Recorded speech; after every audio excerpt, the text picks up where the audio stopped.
Assalamualaikum warahmatullahi wabarakatuh. Selamat sore teman-teman semuanya. Perkenalkan kami dari kelompok 1 kelas C mata kuliah analisis algoritma. Jadi di video kali ini kami akan mempresentasikan materi tentang analisis algoritma dan contoh soalnya. Perkenalkan, nama saya Muhammad Zuhdi. Perkenalkan, nama saya Grace Baniriling. Perkenalkan, saya Nur Afika. Perkenalkan, nama saya Ratri Pramuka. Perkenalkan, nama saya Arif KS. Baik, untuk materi pertama itu adalah pengantar analisis algoritma.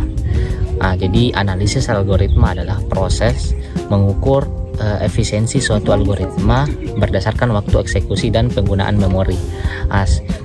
Perhatikan algoritma ini. Jadi semisal n sama dengan 5, kira-kira berapa hasil akhirnya dan berapa banyak perulangan yang akan terjadi.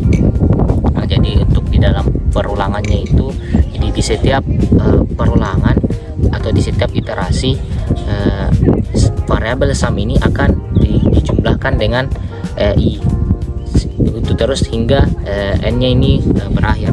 Maka hasil akhirnya nanti itu adalah sumnya ini akan bernilai 15 dan jumlah perulangannya itu ada 5 kali.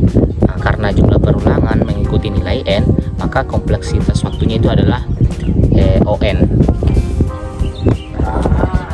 Baik, pada bagian ini saya akan menjelaskan materi mengenai kompleksitas waktu dan ruang dalam algoritma.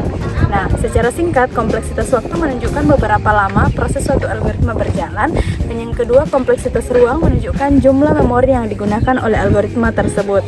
Nah, mari kita melihat contoh soal tersebut, di mana kita memiliki sebuah kode dengan struktur nested loop atau perulangan bersarang. Nah, loop pertama itu mulai dari i sama dengan 1 sampai n, yang berarti eksekusi sebanyak n. Untuk loop kedua, mulai dari j sama dengan 1 sampai n, yang juga dieksekusi sebanyak n untuk setiap putaran loop. Nah, karena loop kedua berada di dalam loop pertama, maka total operasi perkalian yang terjadi adalah n kali n sama dengan n kuadrat. Nah, maka dari itu kita mendapatkan time complexity atau kompleksitas waktu, yaitu order n kuadrat, atau karena jumlah eksekusinya berbanding lurus dengan kuadrat dari nilai n. Untuk yang kedua itu space complexity atau kompleksitas ruang, di mana order 91 atau konstan. Nah, alasan utamanya adalah karena algoritma ini hanya menggunakan variabel i dan j sebagai penanda loop. Nah, tanpa menggunakan memori, tambahannya tergantung pada ukuran n seperti array atau list. Untuk penjelasan selanjutnya akan dijelaskan oleh rekan saya. Saya Nur Afika. Di sini saya akan menjelaskan materi mengenai base case, average case, dan worst case. Nah, base case ini adalah kondisi terbaik dan worst case ini adalah kondisi terburuk. Dan untuk average case dia sendiri itu adalah kondisi rata-rata. Nah, bisa kita lihat di sini ada contoh soal. Di sini tertera angka 10, 20, 30, 40, dan 50. Nah, kita bisa gunakan linear search untuk mencari angka 10 dan angka 50. Nah, untuk base case, seumpama di sini kita mencari angka 10. Nah, angka 10 itu langsung ditemukan pada indeks pertama. Kita bisa hitung jumlah pemeriksaannya itu 1 kali dan kompleksitasnya itu order 1. Untuk worst case, seumpama kita cari angka 50. Nah, kita harus memeriksa semua elemen lalu mendapatkan angka tersebut. Contoh, kita mendapatkan jumlah pemeriksanya itu 5 kali dan kompleksitasnya itu order n. Dan untuk average case, biasanya data itu ditemukan di tengah atau bisa disebut rata-rata ya. Untuk kompleksitasnya disebut order n. Oke, mungkin itu saja. Terima kasih.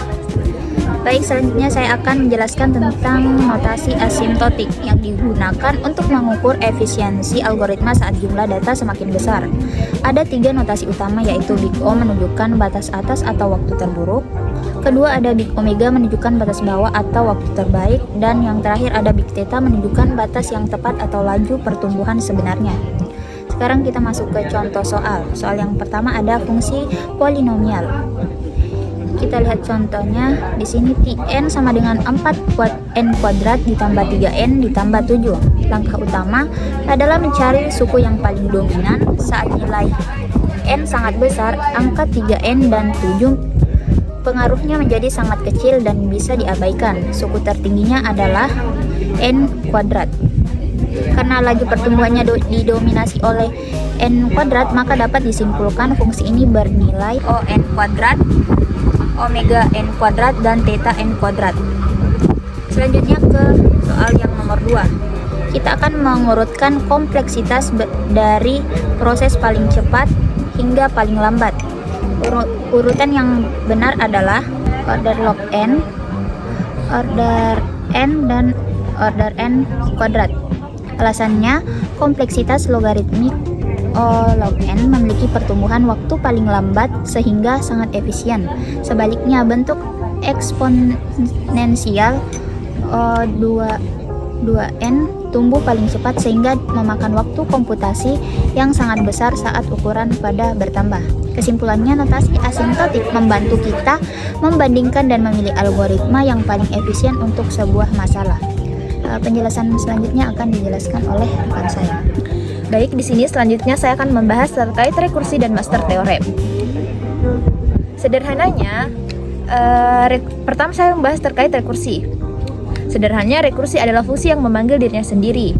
Nah, di sini kita memiliki suatu contoh soal di mana kita memiliki fungsi fn sama dengan n tambah f dalam kurung n kurang 1 dengan nilai dasar yaitu f1 sama dengan 1. Pertanyaannya, berapa sih nilai dari f4? Cara kerjanya kita menghitung mundur, di mana f4 berarti 4 ditambah f3, lalu f3 kita pecah menjadi 3 ditambah f2, lalu f2 menjadi 2 ditambah f1. Karena sebelumnya kita telah mengetahui berapa nilai dari f1 yaitu 1, kita tinggal menghitung, menggabungkan semua hasilnya menjadi 4 ditambah 3 tambah 2 tambah 1, di mana hasilnya adalah 10. Selanjutnya saya akan membahas terkait master teorem. Kalau rekursi adalah suatu fungsi, maka master teorem adalah jalan pintas untuk mencari kompleksitas waktu dan relasi rekursi tersebut. Di sini kita memiliki sebuah contoh soal di mana kita diminta untuk menentukan kompleksitas dari suatu fungsi Tn sama dengan 2T dalam kurung n dibagi 2 ditambah n, di mana diketahui A sama dengan 2 dan B sama dengan 2.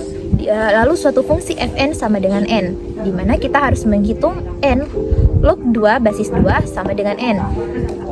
Karena fn sama dengan theta n, maka ini termasuk dalam kasus 2 pada master teorem, di mana hasilnya adalah t n sama dengan theta n log n. Mungkin itu saja dari materi saya. Terima kasih.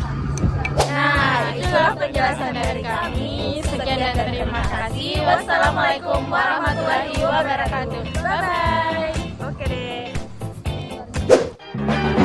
One is the loneliest number that you'll ever do.